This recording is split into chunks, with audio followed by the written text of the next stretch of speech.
औज़ुबिल्लाहिमिनश्शैतानिर्रजीम बिस्मिल्लाहिर्रहमानिर्रहीम। नाज़रीन, उम्मीद है कि आप खैरियत से होंगे। अल्लाह पाक आप सबको अपने हिफ्ज़ व अमान में रखें। अच्छा, आज की जो बात है वो थोड़ी सी तंज़िया भी आप समझ लें और आपके चेहरों पर मुस्कुराहट बिखेरने के लिए भी, और उसमें एक लेसन भी है। हमारे माशरे में नौजवान तबका है, उसको देखा जाए तो बाज़ अगर किसी से हम पूछते हैं कि आप तालीम क्यों हासिल कर रहे हैं, कहते हैं जी डॉक्टर बनना है। कहा डॉक्टर बनने के बाद क्या करना, कहा माल कमाएंगे, पैसा कमाएंगे। कहा पैसा कमाने के बाद क्या करेंगे, तो कहा जाता जी मौजें करेंगे। कि असूल तालीम जो है वो उसका सिर्फ एक पर्पज़ बना लिया है कि बाद में जो है वो मौजें करेंगे। तो लेकिन उसके पैरेलल जो उनसे मुकासद थे वो हमने पीछे हटा दी है।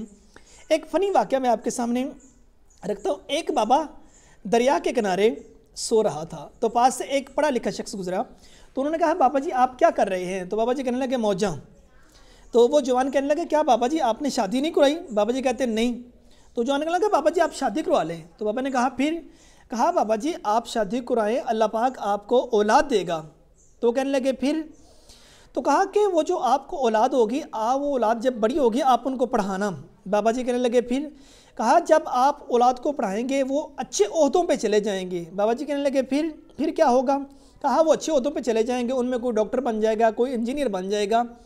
तो बाबा जी कहने लगे फिर, वो जवान कहने लगे बाबा जी फिर आपके घर में पैसा आएगा।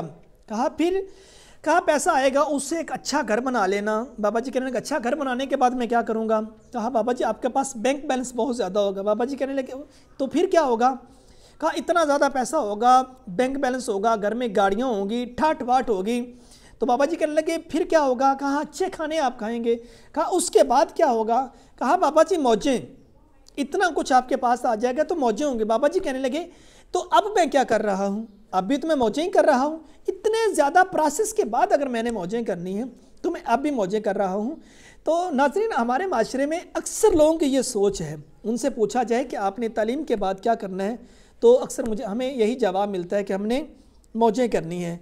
तो लेकिन अपनी तालीम के साथ वो जो उनसे असल मकसद है वो भी साथ जोड़ लीजिए, तो यकीनन वो जो आपकी तालीम के साथ आप जो भी जॉब कर रहे हैं पैसा तो आ ही जाएगा, लेकिन साथ साथ वो इबादत भी होगी।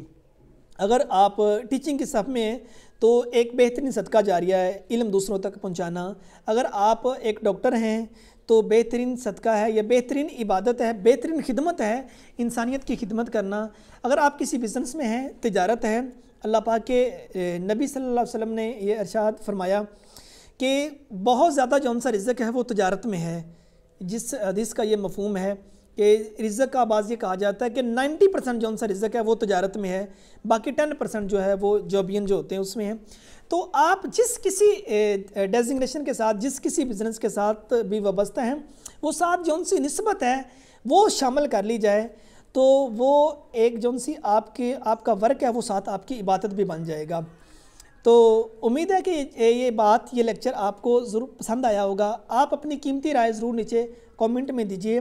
अगर आपने अभी तक ये चैनल सब्सक्राइब नहीं किया तो इस चैनल को सब्सक्राइब करें, वीडियो को लाइक करें और अपने दोस्तों के साथ शेयर कीजिए। अल्लाह पाक हम सब का हामी नासर हो। अस्सलामु अलैकुम व रहमतुल्लाहि व बरकातुहू।